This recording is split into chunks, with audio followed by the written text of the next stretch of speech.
көп мындай ойлондурган маселе болуп калат. Эми ЧС болуп ошондой жер титирөө башка түрдө өзгөчө кырдаал пожар болсун мейли наводнение болсун. Ошол учурда мына ким айтып, биринчи кезекте паникага алдырбашыбыз керек, дүрбөлөңгө түшпөшүбүз керек өзүбүз.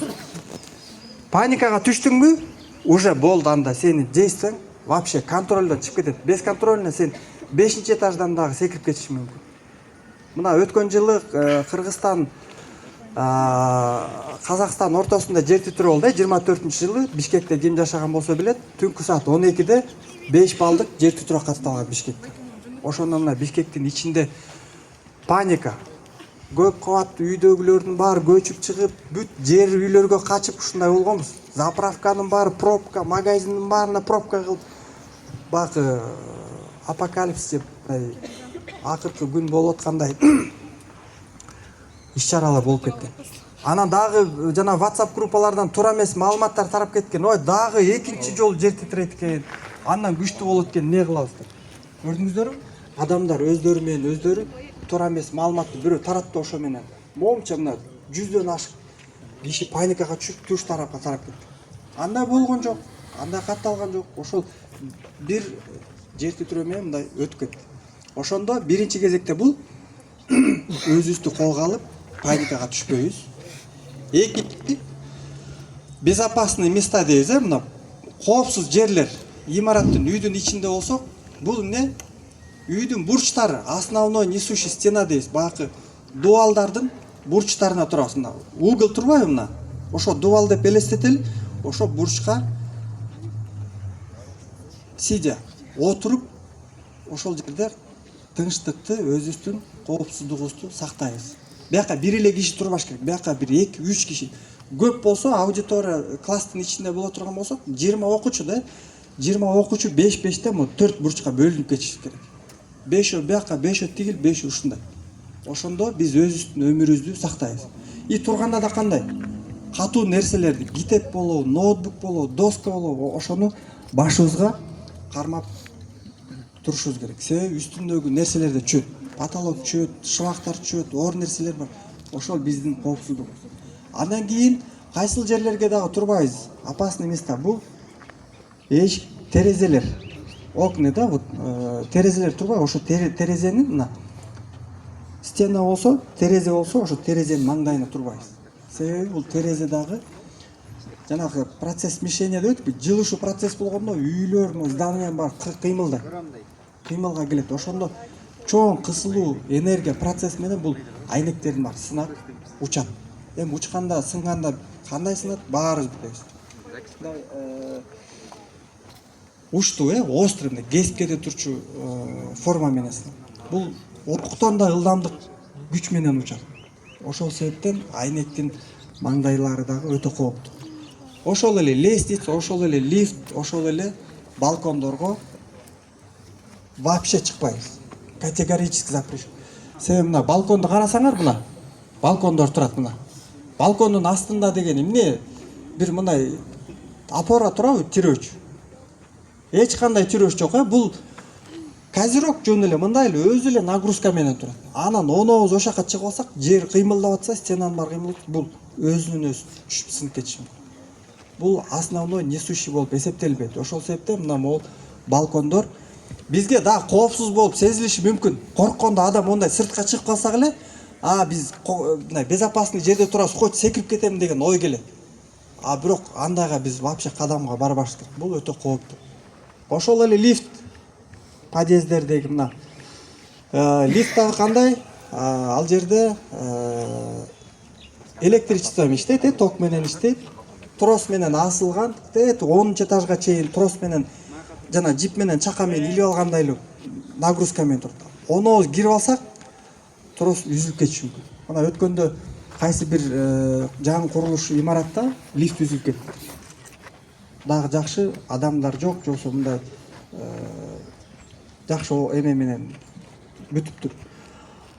Эгер адам болуп кала турган болсо эмне болмок? Ошо лифттин астында адам болсо эмне болмок? Тоже бул өтө мындай жаман окуя болмок. Ошол себептен лифт дагы кооптуу болуп эсептелинет. И в то же время биз лифтке кирип алсак, свет өчүп калса эмне болот? жер титирегенде обязательно свет өчөт. Ал автоматом өчүрүп салат. Ошол себептен лифт дагы бизге кооптуу аймак участок болуп эсептелинет.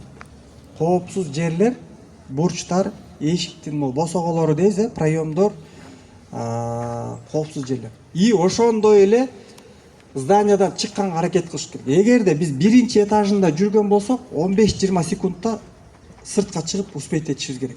15-20 секунд. Андан кеч калсак, анда уже бурчтарга жана безопасный местоларга турушубуз керек. 3-чү, 4-чү, 5-чү, 10-чу этаж болсок ичинде, анда ошо бурчтар гана биздин коопсуз аймактар болуп эсептелет. Жер титирөө кыска убакыт өтөт, силкинип туруп 15 секунд уже максимальный срок жер титирөөдө. А так 3, 5, 7 секундта гана өтөт экен. Мына башталды 1, 2, 3, 4, 5. Ошол эле моментте өтүп кеткенде канча деген зыяндарды алып келип атат. Ошол себептен бул биздин коопсуз аймактарды аныкташыбыз керек. Биринчи этажда болсок, чыктык, көчөгө чыктык, безопасный мындай жерге чыктык. Кандай жерге барышыбыз керек? Биякта дагы аныктап ала турчу жерлерибиз бар. Мына ушу биздин площадка. Бул коопсуз жер. Биздин үстүбүздө басып кала турчу, түшүп кете турчу, бак кулай турчу, линиялар үзүлүп кете турчу жер эмес. Көрдүңүздөрбү? Мына ачык, открытый место. Биз могул столбанын жанына, же бактын жанына, же могул линия проводкалар өтүп аткандын астында туруп алсак, бул коопсуз жер. Бакта кулап кетиши мүмкүн, столбада жыгылып калышы мүмкүн, линия үзүлүшү мүмкүн. Высоковольтный линия, акты деген өтө чоң мындай күчтүү энергия. Ошолор түшүп, хотя бизге түшпөсө дагы, мына зым, могу линия зым түшө турган болсо, 2 метр, 3 метр расстоянияда мондай магнитный поле бар. Ток да тартып кетиши мүмкүн. Биз пока жер титирөөдөн эчтеке боло элек, бирок ошол зымдын электричествонун бакы күчүнөн дагы зыян тартып калышы мүмкүн. Ошондой учурларды биз маани берип жүрүш керек. Зданияга кирип баратканда ошол жактагы жолдорду аныктап алышыбыз керек. Каягынан киребиз, каягынан чыгабыз. Вдруг случай чего бир нерсе болуп калса, мен каяктан чыгам деп мындай өзүбүздүн оюбузга, акылыбызга алып жүрүшүбүз керек. Көрдүңүздөрбү, бул жер титирөөдөгү гана эрежелер. Эми баарыбыз жайында көлгө барабыз, бассейнге барабыз, сууга түшөбүз, эс алабыз, короче. Адамдарды кээде көрүп да калган учурларыбыз бар болуш керек, сууга чөгүп атканын. Айылдар да билесиздер, эми жөнөкөй эле пруттарга деле, же мындай сайдын суусуна деле түшүп көрүп жүргөнбүз. Эми ошондо адамдар жанагындай суу жутуп алат, же сууга чөгүп кетет, же чаба урганды билбейт. Сууга чөгүп калса кантип жардам беребиз? Жаныңда досуң турат. Сууга чөгүп кетти. Сен да чаба урганды билбейсиң. Кантип жардам беребиз? Алып чыктык. Суу жутуп алды, сознаниясын жоготуп уже кетип баратат. Кантип жардам беребиз? Ошону билебизби биз? Первую помощь көрсөткөндү билебизби? Билебиз, бирок көпчүлүгүбүз билбейбиз. Өрт болду. Зданиянын ичинде машинаң өрттөнүп атат, там үй жанагындай хаос. Огнетушитель турат. Ошону колдонгонду билебизби? Огнетушительди унутуп калганбыз дагы, чака менен суу издеп чуркап кетишибиз мүмкүн. Ошол нерселерди мына азыр, вот именно азыр сиздер менен ушул жерде практикалык сабак кылып көрсөтүп, кол менен жазап, өчүрүп көрөбүз.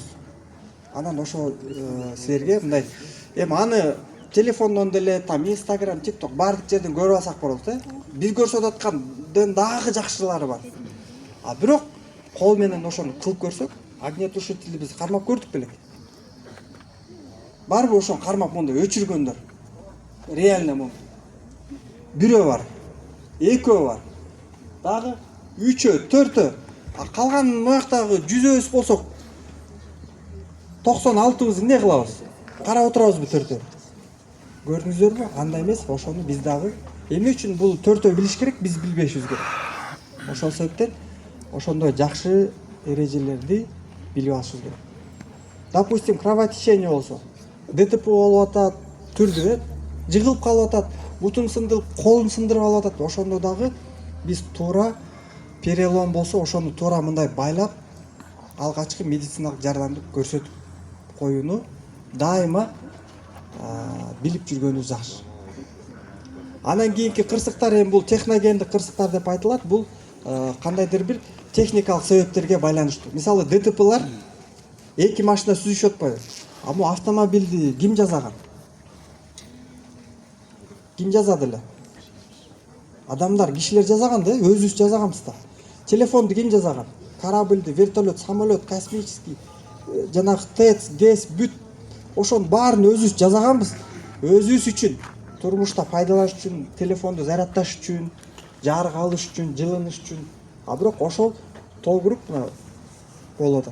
Автомобилди акырын айдадып атат, катуу айдайбыз. Скоростду сактадып атат, сактабайбыз. Ошондон эле артыңда 10 кишини салып кетип баратасың. Бирок ошо 10 кишинин өмүрү, ден соолугу, коопсуздугу ошо бир эле водительде болот. Ошол коопсуздукту сактабай барып ДТПга кабылып атат. Ошо бул тактап айтканда баягы человеческий фактор деп коебуз, ошол нерселер.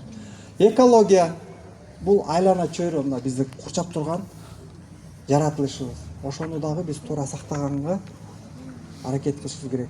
Өрттөбөшүбүз керек, жана уулуу зат нерселердин баарын мына ачык жер жана башка колдонбошубуз керек. Эми мусорлар чогултуп атабыз, аларды өрттөбөгүлө деп атат. Мисалы определенный бир ящиктерге жана башка жерге салгыла деп. Бирок аны кылбайбыз. Айылда эмне кылабыз? Чогултабыз, көчөлөрдү чыгып өрттөп, ошо түтүндүн баары абага тарап, мына бүгүнкү күндө аномальный жара, глобальный потепление, наводнение, түрдүү кырсыктар ушу жер шарында болот. Бул экологиялык. Биологиялык деген түрү бар. Кырдаалдын бул оорулар, жугуштуу оорулар. Ковид болдубу? Коронавирус. Оорудубу? Ооруп да көрдүкпү? Адамдардагы курман болдубу? Дүйнө жүзүндө канча 1 миллион киши. Бир эле ковидтен. Андан башка түрдүү оорулар да бар да. Ошол эле СПИД, ошол эле туберкулез, онкологиялык оорулар, анын баардыгы ошол жугуштуу оорулар. Бул биологиялык деп аталат. Акыркысы конфликттик. Бешөөдө өтүп, мына ошо 5-син айталы, бул конфликт. Өзү айтып атат, конфликт. Эки адамдын урушканы, эки мамлекеттин урушканы, конфликт. Мына алыс баягы кетпейли, мына Кыргызстандагы мисалды келтире турган болсок, Кыргызстан менен Тажикстандын ортосунда эмне болду? Граница такталбаган жерлерде суу талаш, кен байлык, жол талаш, түрдүү ошондой турмуштагы баягы келип аткан, болуп аткан кырсыктар. Андан кийинки артында кем артында? Сабагыбыз алгачкы медициналык жардам. Эми үйдө кичинекей бөбөктөрүбүз бар, аталарыбыз, чоң аталарыбыз бар. Кээде айрым учурда болду эле ушундай, именно өзүңөрдө болду эле мындай конфет жеп же бир нерсе жеп мындай жутуп алган, какап калган, мындай чыгара албай шок көчүшүп калган учурлар болду эле. Да, было да, ошондой болгон. Эми ошондо кичинекей бөбөгүн какап калса, кантип жардам беребиз? Кровотечение болсо кантип жардам беребиз? Эми сөзсүз эле жакындарда эмес, любой хоть жолдо кетип баратсаң же базарда, көчөдө тааныбаган киши болсо деле, ошого биз эң алгачкы медициналык жардамды туура көрсөтүп коюшубуз керек. Ошол биздин эң негизги башкы милдетибиз болуп эсептелинет. Эми мына бул жерде азыр муляж, мунун аты Гоша деп коебуз. Бул биз менен дайыма чогуу жүрөт. Кыргызстандын, по-моему, силерге караганда бул Гоша Кыргызстандын 7 областын кыдырып келген. Ушундай эле студенттер менен, өзүбүздүн өзгөчө кырдаалдар министрлигинин кызматкерлери менен, айыл өкмөттөр менен баардык жерде практикалык сабактарды ушу биздин Гоша менен бирге көрсөтөбүз. Азыр анда кезекти ушул медициналык жардам боюнча Медерге берели. Медер өз дагы кенен түшүнүктүү кылып пайдалуу баягы өзүнүн билген тажрыйбалары менен бөлүшсүн. Рахмат. Суроолор болсо бере бересиздер. Кимде кандай кызыктырган суроолор болсо, ушундай сабактарды биз каяктан алабыз, кайсы жерден үйрөнсөк болот деп баягы суроолор боло турган болсо, аны да айтабыз. Биздин окуу изилдөө борборунда атайын баракчабыз бар, сайтыбыз бар, каналыбыз бар. Ошол жерге кирип, катталып, жанакы Instagram, TikTokко киргенде эле регистрация болуп, катталып, анан ошол жактагы видео материалдар менен керектүү болгон сактануучу, коргонуучу баягы эрежелер менен да таанышсаңыздар болот. Аны азыр биз бияка жетекчиликке, силердин ага эжекелерге чытайбыз, анан ошо группаларга, немелерге жөнөтүп коюп, ошол жерден дагы подробно кененирээк маалымат алсаңыздар болот. Анда медер өзүң көрсөтүп